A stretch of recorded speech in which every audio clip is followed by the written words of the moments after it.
Hey y'all. It is hot out here. It is June the 20th. It's actually my lunch break. So I'm out here way later than I should be.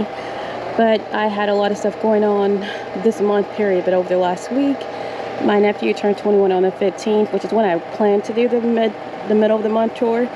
But he turned 21, and I think it's really important to recognize people on their birthdays. You know, so often for so many of us, those milestone days, like our birthdays and New Year's, you know, when it's another year or we're literally turning another year, we kind of reflect on our lives, and a lot of us, you know, it can be a negative experience, especially if you feel like you haven't done or don't have things that you wish that you did. I think that's why it's so important to celebrate people on their birthday, so that they know that they're loved and cared for. So yeah, I did ice cream and cake for a 21-year-old's birthday. And then on Saturday, I barbecued, or I grilled for my brothers. I wanted them to be able to not have to do any of the stuff themselves. So just kind of sit back and relax, because normally the men in my family, they do the barbecuing, and I had never grilled, so I did that, although my brother kind of took over. But anyway, most of my family was on a boat party that my older sister was throwing that I didn't want to go to. So it was only a few of us, but we had a good time. But that meant I didn't have time. I was so worn out Sunday that I didn't do much of anything. And so now it's Monday and I'm going to do this tour. All right, y'all. So I have my lemon tree back here. It is looking really bad. I think I'm going to move this. I had started giving it more water because I looked up to see why the leaves were curly, and it said lack of water. I think in this corner back here, it's just not getting enough light, enough direct sunlight. I was trying to protect it from the heat, but I think it still needs some sunlight. And I think it's actually pretty heat tolerant, so I am going to move it. Maybe not directly in the open. I'll try to keep it under the shade cloth, but not in this back corner. All right, so the tomatoes are very thirsty creatures, thirsty plants, I guess. And this thing dried out a few times, even though I water it every single day. And so it suffered a little bit, but it does have fruit. I still have that same big old spider right there. I need to back up off him. And it still has blooms. So I think overall it's doing okay. I haven't seen any fruit on the eggplant, but there are a lot of flowers. Very pretty flowers. There are a lot of cayennes over here. The marigolds are big and bushy in this pot, but there aren't any blooms yet. Now the marigolds are smaller in these other pots. I mean, of course the tomato is greedy, so this marigold is probably not. There are two of them in here. Yeah, three. They're just not going to thrive as much as they are with this cayenne, which I guess isn't as greedy. And the eggplant, there are marigolds here, but the leaves are blocking the sunlight for them, so they're not as big and bushy as these. So yeah, I'm going to love when these finally have flowers. Should be really pretty. My flowers are still doing okay. Keep those watered every day. Alright, so I'll step in here. Alright, the cucumber that I took out of the house and didn't give it ample time to acclimate, but it is still alive. It doesn't have really any fruit. I mean, it looks like it has some female flowers, but I don't see any growing cucumbers, so. And then the random bed, which mostly has peppers in it, and it just has this one volunteer tomato over here on this side. But the others are peppers. There's some small peppers in there.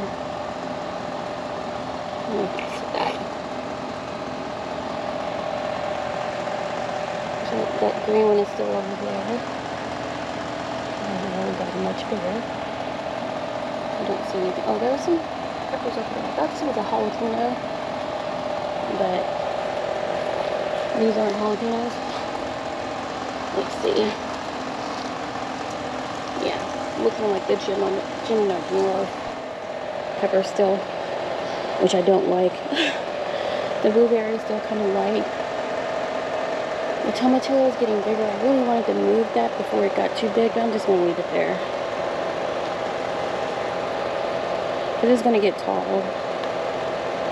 And this greenhouse frame curves in, so I think it'll be fine as it gets taller.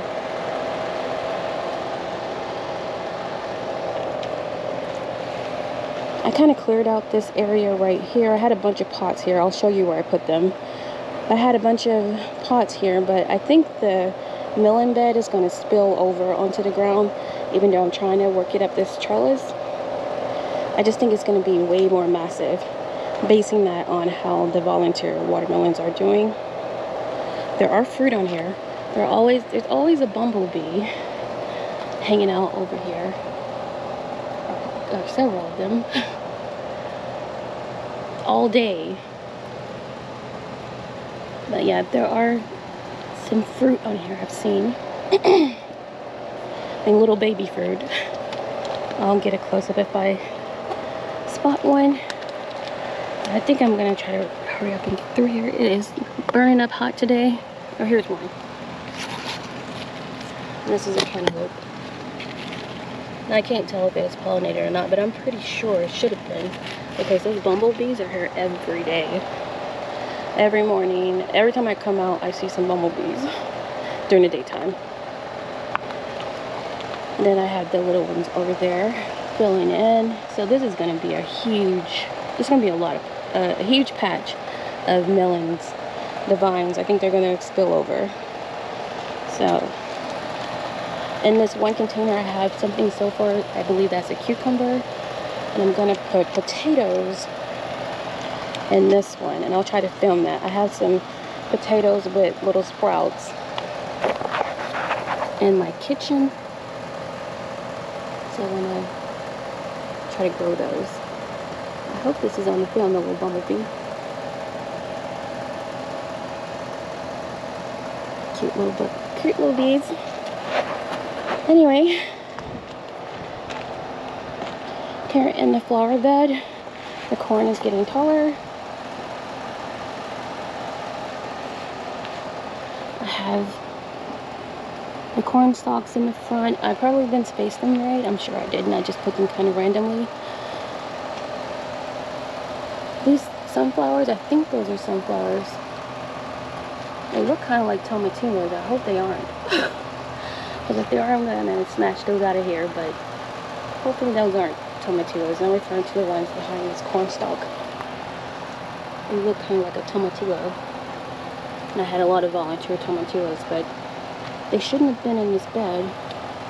But that's a different type of sunflower there. These look a little different. Some of them are a little light. So I probably need to pour in a little 511.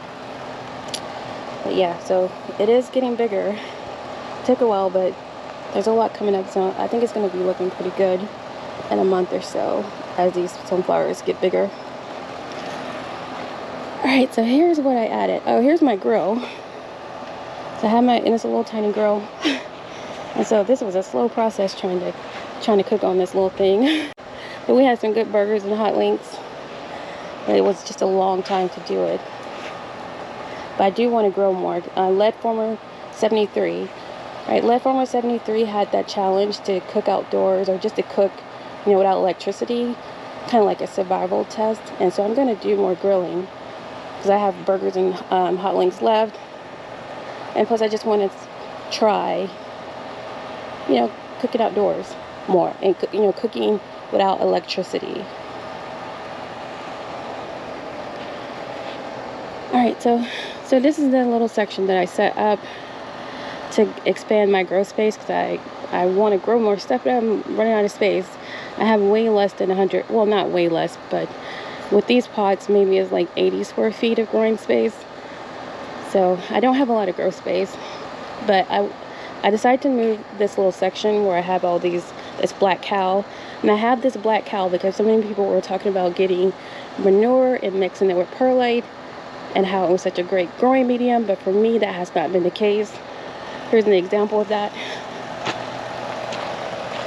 So this is a lot of manure mixed with perlite, as you can see.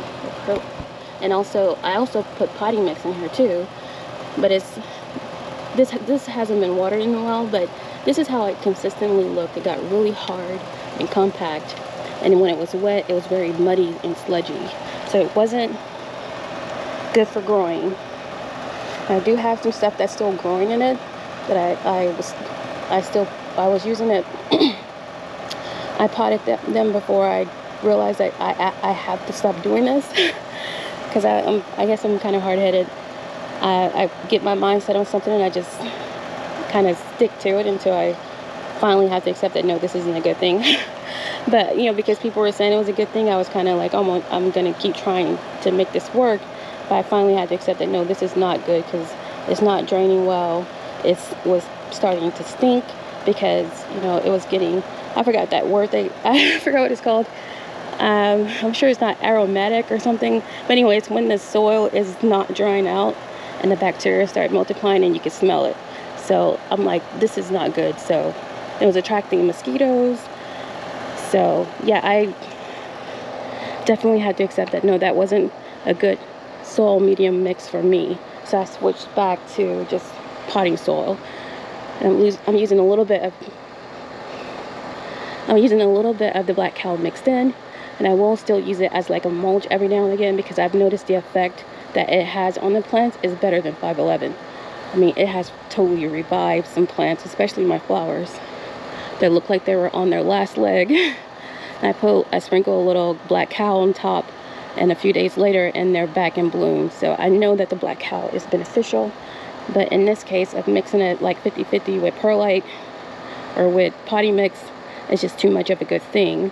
And like with any good thing, you know, they could be used for good or they could be used for evil.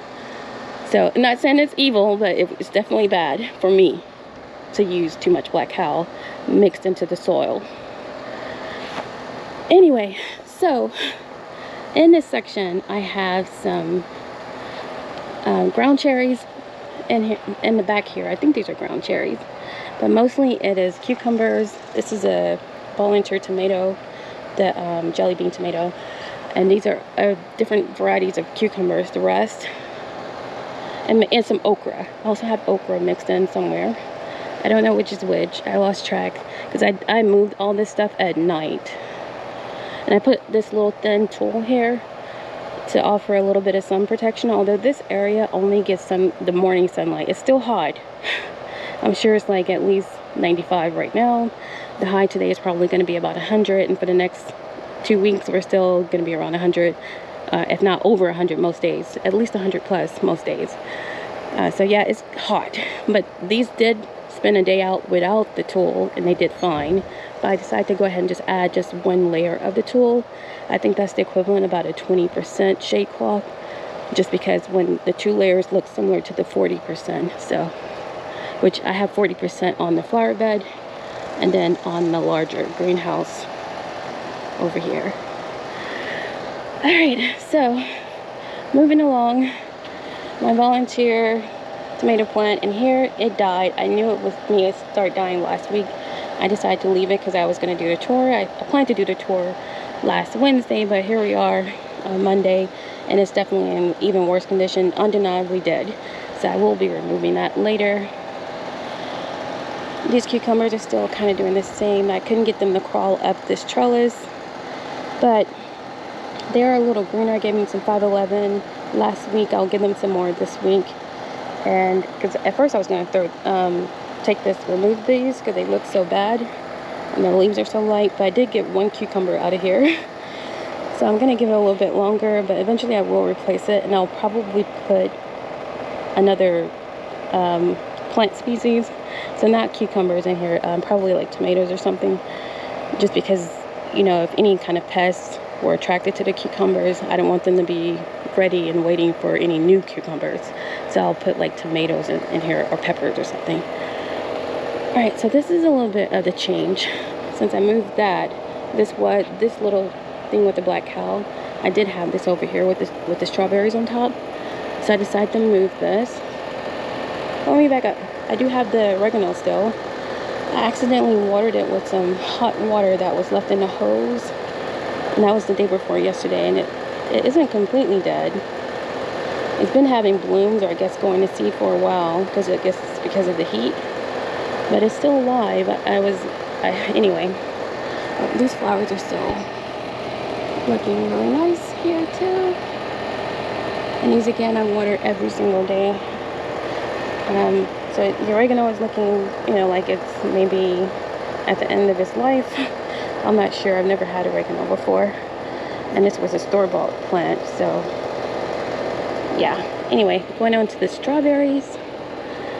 So I moved this cabinet. This is one I had in my guest room for my plants, but I decided I'm not going to grow as much stuff indoors. I do still have some shelving units indoors, plus my grow tent, and plus some plant stands. So I have plenty of space to still grow things, but I'm just not going to grow as much as I thought I was going to be growing. It's just too many. I don't like having fruit flies in my house, and they were almost requiring as much watering indoors as they were outdoors. So I'm like, I'd rather just have all this stuff outdoors, especially since they can be outdoors. Now, if I decide to grow lettuce or something, I might do that indoors if it's still out of season. Alright, so I still have the hose. Let me remove the hose. I was letting it kind of drain in there. I put these little containers on the side for the runners. So I put these little containers on the side for the runners to try to save them. Any that go toward, the other, each pot can be grown in each pot, but the ones that come off the edge, I'm going to try to save them and put them in the other strawberry bed. I'm going to use this top shelf for growing like a nursery. These pots are empty, but I just had them up there so you can see how it would look. I originally had these pots up there, but I can't see them. That's up too high. I'm only 5'2", so that's just too tall for me to see what's going on in each pot. So I just have a few things in here, and I'm gonna use these 3 shelves for growing, the smaller plants, and as they get larger, move them into the bigger plant pots up here, and eventually move them out into the actual garden. So this is just my small nursery area. Then I have my grapevine that my neighbor gave me, which is huge. I don't know if this can be where it lives. I don't know if I'm gonna have to eventually put this in the ground or what, because it's massive. Alright, I still have this Jimmy Nardello pepper plant. I don't like those peppers, so I'm probably gonna go ahead and compost this because nobody has wanted it. I've tried to give it away. I planted some marigolds, I think these are, in my old broken bird bath. So I put some wheat barrier cloth in there and just some soil, and hopefully this will be big and bushy soon. I tried to transplant one of my runners in here because it had a little bit of roots, but it did not make it, unfortunately. These are the ones that grew from seed. I'm hoping that if I let the runners be in those little gray pots, long enough to really establish roots and be independent plants, then hopefully I can move them over to the strawberry bed. Alright, my peppers are very bushy. I have a lot of volunteers that I was trying to get away, but nobody came and got them. So they're still in there. So I'm actually going to cut those out. I was going to try to save them, but I think it's too late to try to pull those out. It would disturb the roots. Alright, so my GoPro died because it said it was too hot. I believe it. I'm definitely burning up out here. So I'm going to hurry up because I didn't realize it was taking me so long to do this quick tour. So anyway, the peppers. The peppers are still really bushy. I left a lot of the volunteers in here because I was planning to give them away, but people never came and got them. So I'm going to just cut them out because I don't want to disturb the roots of the plants that I want to keep, and I know I need to get rid of them. There's too much in here. And I don't think there's any, there are some fruit in here. I don't want to disturb this too much because I think there's a wasp's nest in here. Oh, there's some banana peppers.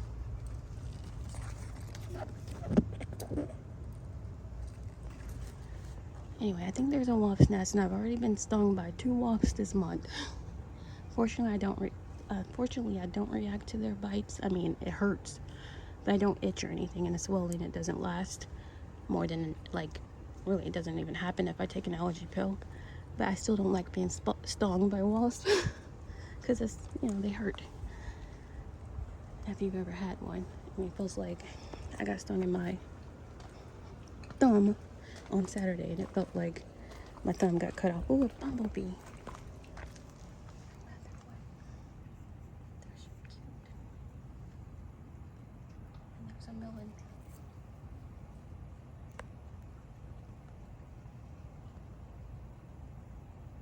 Oh, there's a big melon. So this is the volunteer watermelon that I let stay in. And I thought this was one plant. I think now it's at least 2, but it's huge, even if there's 3.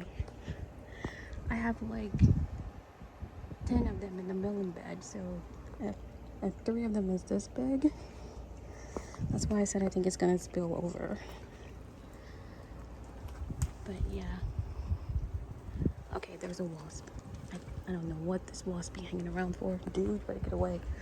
I think that's a wasp. Whatever it is, it's big, and I ain't trying to get stung. So anyway, there's my other bag: tomatoes, basil, and I think another volunteer watermelon is in there. I've forgotten. I'm trying to get out from over here. My marigolds up there are getting a little bigger. And this tomato finally has some fruit somewhere. I saw it earlier. But not many. It has some fruit somewhere. I just can't find them.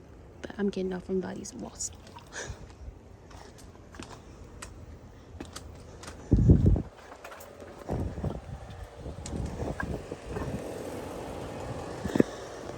Hurry! Got away from those wasps. Anyway, I want to try to do a night tour one of these days this week to show my lights. Although they're not that different, but I just wanted to do an update because the garden looks different. And everything's a little bit bushier and fuller, so it just looks cuter. And everybody loved seeing it on Saturday during the barbecue for Father's Day and Juneteenth. Happy late Father's Day and Juneteenth for everybody out there. Anyways, I hope y'all enjoyed this little tour, and thanks for watching.